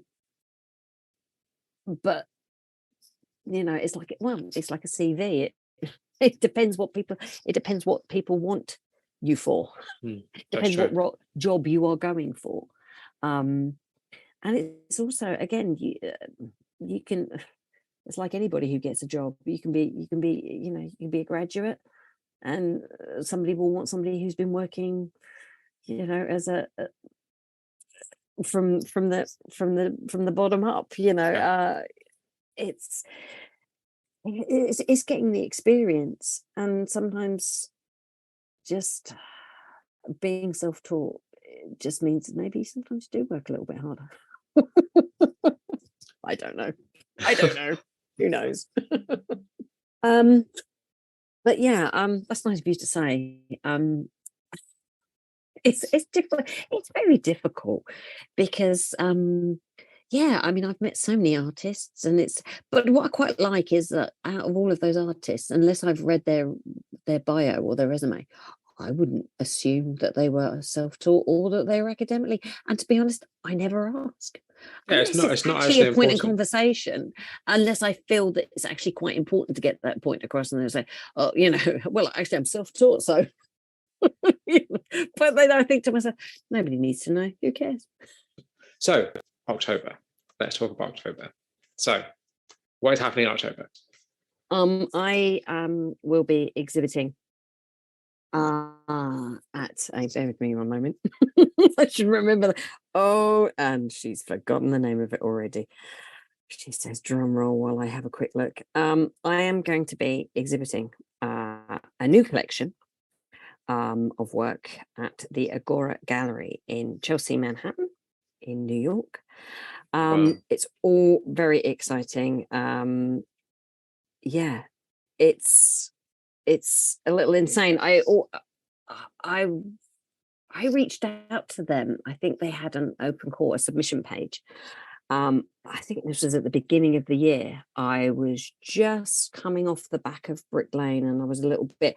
It was it was that kind of that downtime where it's just everything was great, and then you're like the deflated balloon, like, oh, that was amazing. What am I going to do now? And I was just like, I remember sitting at my laptop, thinking, right, okay, this is good. This is good. What are we going to do? Went through a load of galleries, and thought to myself, I had been over in New York previously in the December, and was like, I had seen this gallery, because again, when you're applying for open calls and submissions, it's incredibly scary to think that there are scams out there, and you're like, does Yeah. this gallery really exist? Who are they? And what is Oh this yeah. kind of gallery? Because for a lot of artists that aren't necessarily aware, there can be a lot of what we call vanity galleries, which you're basically paying rent to go on their walls for a week or so, and which is great. Let's not diss that they are a means to an end. It's a good way of getting yourself sort of in the swing of things. But I sent a submission, and by March I had an interview. Um, sort of discussed everything about myself, where I sort of saw myself going, how I kind of wanted to be represented, and the next thing I know, that's it. I'm with Agora Gallery, and I'm thinking, right, I've got to create some new work. So that was it. The ball was running. So decided to create a brand new collection specifically for this exhibition in October, and myself and my artwork will be traveling next week to New York, where I'll be there for three weeks. Yeah, Oh, 3 weeks wow. I'll be there alongside other artists. I'm just trying to find the details. Where is it? I'm so ill prepared today. Terrible, terrible, terrible. I'm very excited. I'm incredibly nervous, but I was really fortunate to visit the gallery on a few occasions, and go to one of their previous open evenings for another exhibition. Yeah. So to sort of get a feel for it was absolutely amazing. I'm really, really looking forward to it. But the exhibition that I'm taking part of is called Wonderstruck, which I kind of like. I like that. I'm very excited to see some of the other artists that will be there as well. Again, we're a complete mixture of mediums and styles. So yeah, my second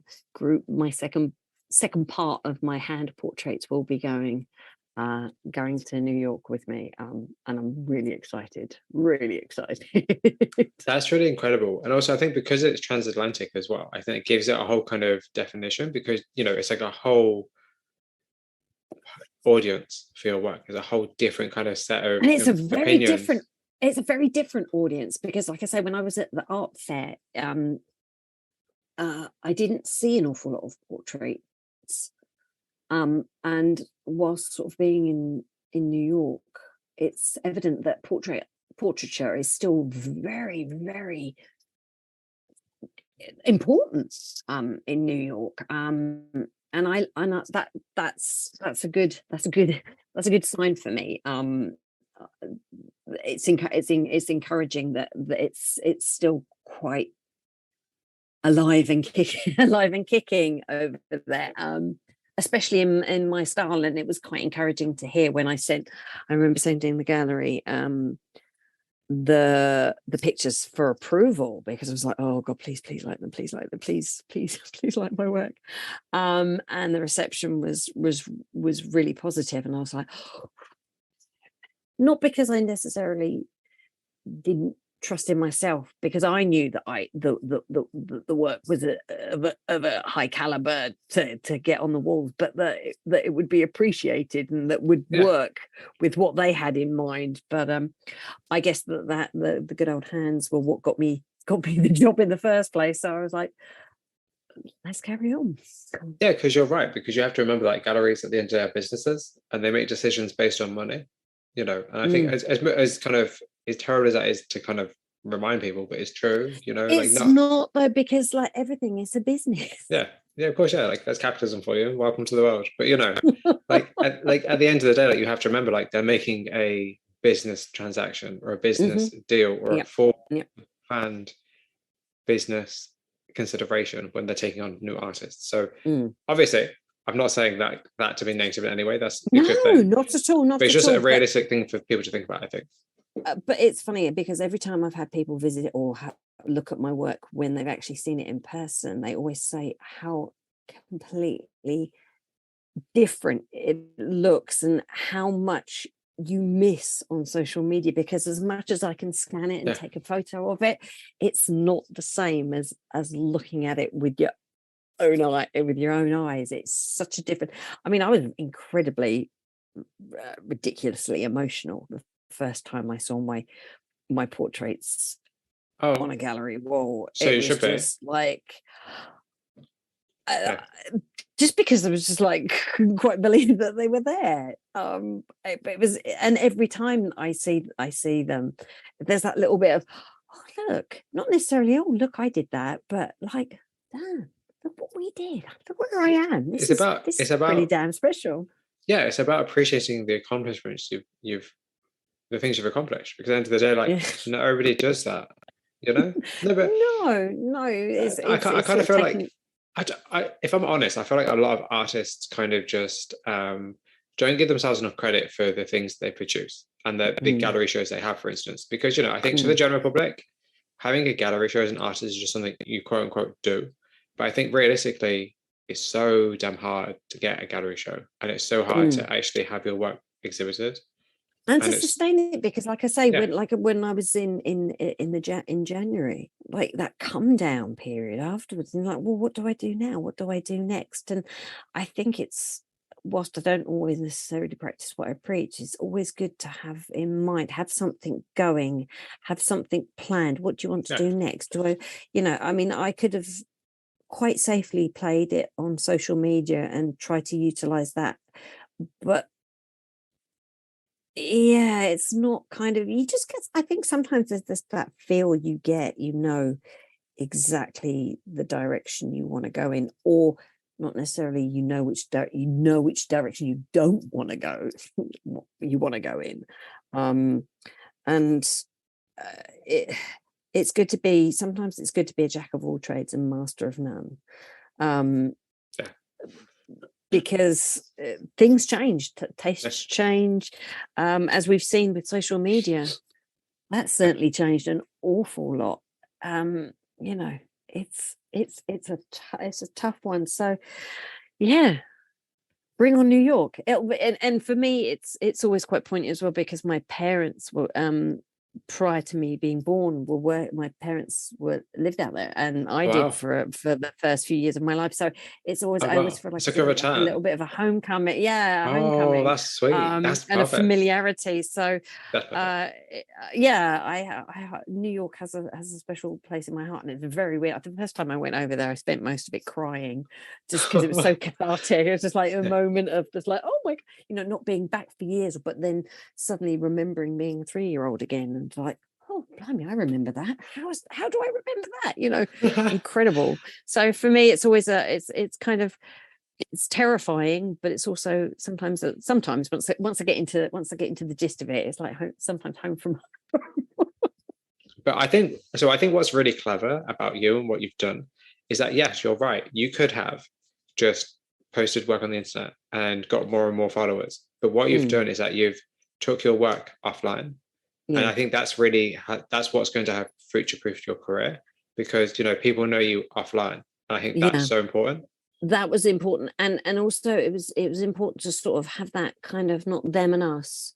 It needed to be kind of homogenized. I needed to make sure that there was I suppose that's why I not that I've updated it this week because I've been really tardy, but the keeping the website updated so that people could use the website as a business tool, so that you can see my bio. I made sure that you could download that everything is up to date with news, and that if people need to look at references for my work, or they want to download my bio, or they want to have a quick reference at where I've exhibited, or those kind of things that social media isn't the place for, then that's what they could utilize it for. But if somebody who wanted some fan art wanted to hop onto the store and buy a print of somebody that I'd drawn, then they could do so.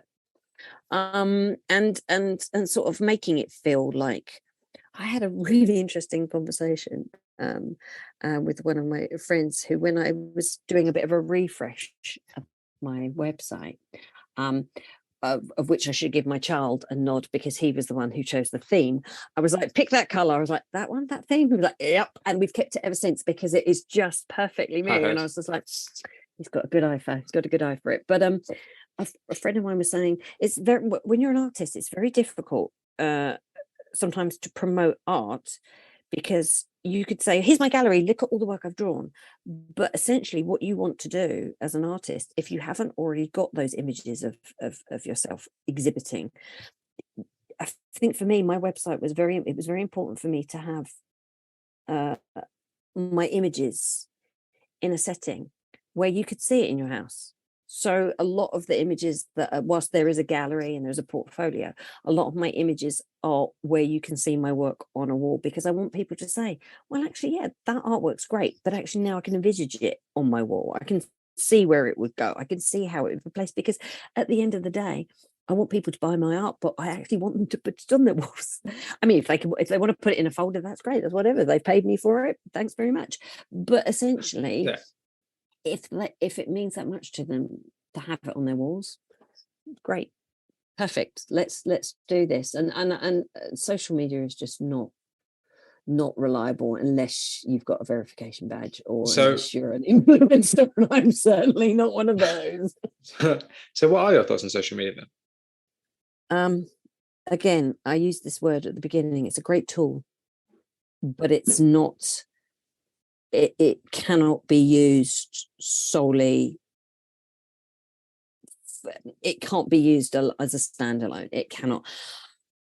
I've had my own troubles with social media addictions, where you basically are just, as you've said, you get on, you doom scroll, you spend more time on it than anything else. It's incredibly addictive. It's incredibly draining without even realizing how dangerous that can be to your mental health and your physical health.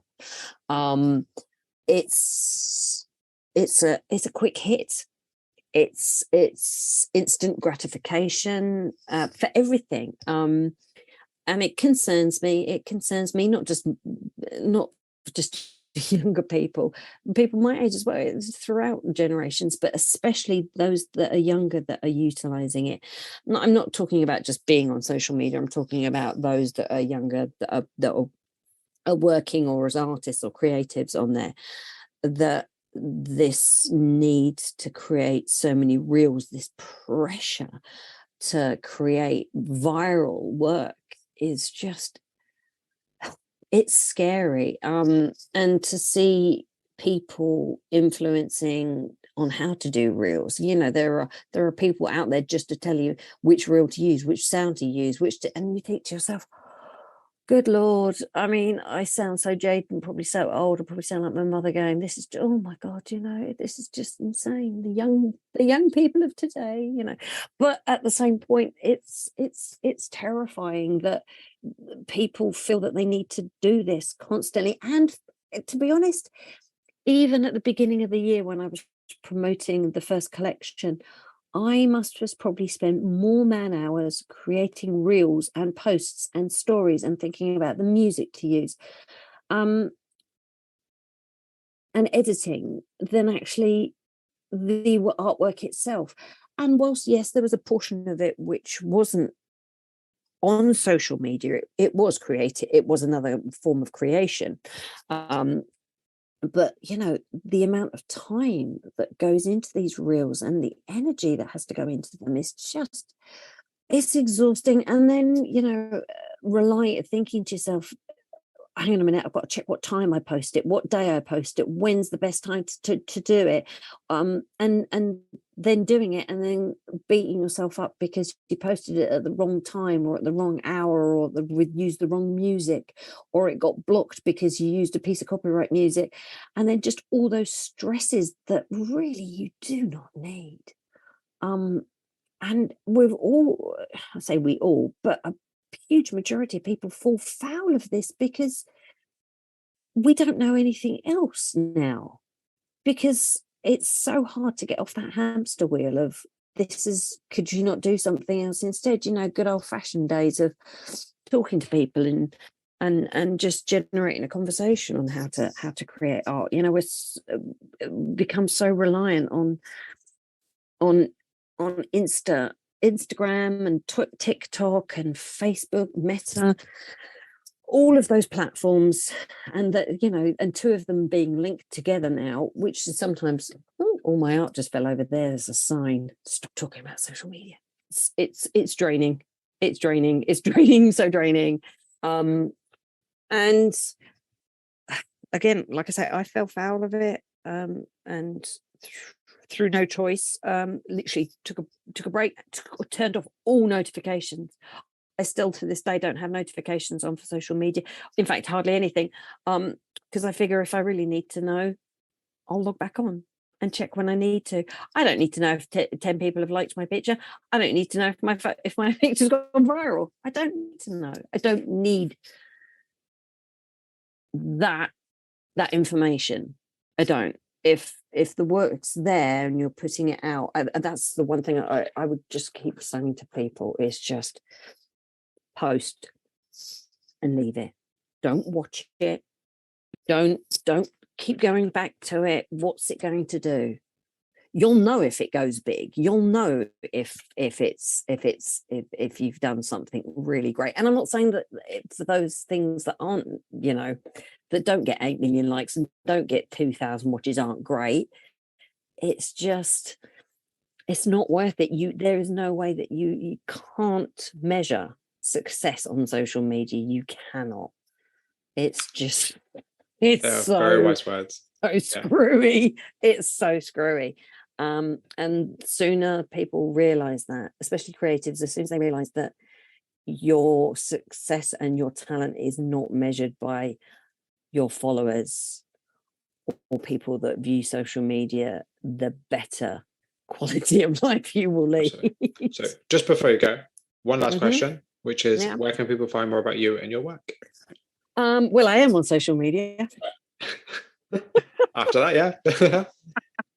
I am on all platforms. I am on, like I say, I'm on YouTube, which I don't use that often. I'm trying to use YouTube more often. People want tutorials. I'm not very good at doing things like that, but I'm trying to get the time-lapse videos, more those kind of things. I might do a few vlog things whilst I'm in New York. Who knows? I have thoughts for you about that, which I'll discuss with you at some other point. Okay. I have a YouTube channel. I just put it up there so that nobody would nick my name, basically. That's quite clever, actually, though. I like that. Like, just get yourself on every social platform. Yeah, that's quite clever, actually.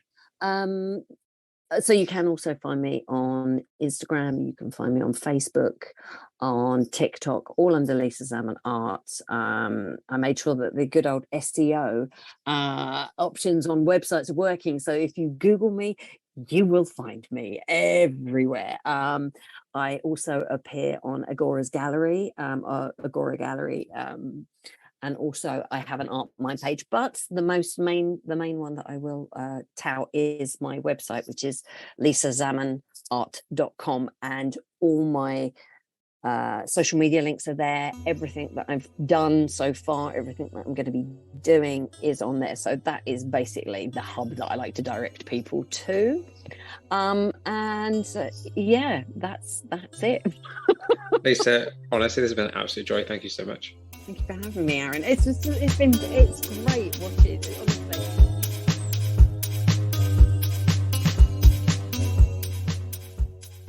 That concludes my conversation with artist Lisa Zaman. Thank you very much for listening. If you have any questions or comments about it, please send me an email at theflyingfruitbowl@gmail.com or via social media sites such as Instagram and Twitter. Flying Fruit Bowl podcast can be found on a variety of sites such as Apple Music, Spotify, and YouTube. If you like the show, please consider rating, reviewing, sharing, or subscribing on any of those platforms to help spread the word. Additionally, please check out theflyingfruitbowl.co.uk for daily art inspiration, and if you're a creative, please get in touch for a chance to be featured or interviewed. If you'd like to support the platform further, we now also have a Patreon. Head on over to patreon.com/theflyingfruitbowl to see tiers and rewards. Additionally, if you're not interested in monthly donations, we also have a PayPal for one-time donations. I shall leave a link to the PayPal in the show notes. Once again, thank you very much for listening to this episode. Until next time, folks, please stay safe.